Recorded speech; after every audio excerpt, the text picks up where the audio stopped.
Tatiana Cash has a few safety tips from those experts that we want to hear about this morning. So Tatiana, big question here is how can we stay safe?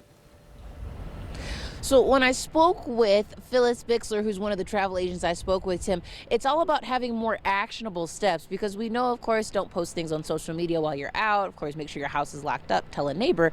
But she's got 5 tips, Bixler does, when it comes to definitely staying safe.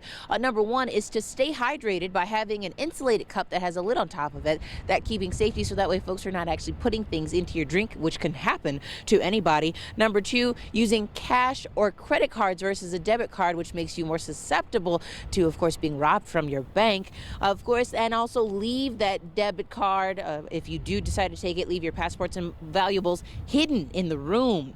Leaving the resort should actually be planned in advance with the resort itself because the resort has more so your best interest at heart. Their hope is for always for you to come back to them. So hopping in a taxi may not be the best idea just to save a couple bucks. Let's talk safety. And of course, do not leave all your belongings hidden in your car. If you do that, there's a higher chance when predators, in a sense, are walking by looking through car windows to see what they can or can't take. They might hit the jackpot and then you'd come back to having nothing in your vehicle.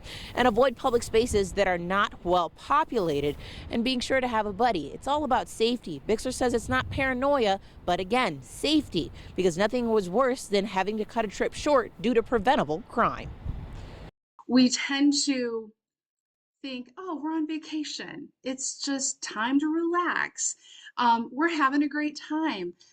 But everybody knows that you're having a great time. Criminals know that you're relaxed and you're not being vigilant, and they're taking advantage of you.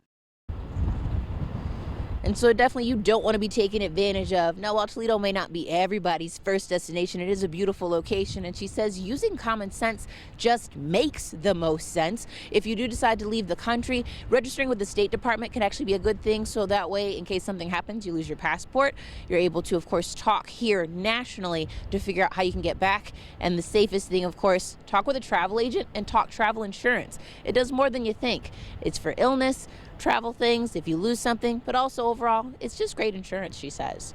Tatiana Cash, WTOL 11.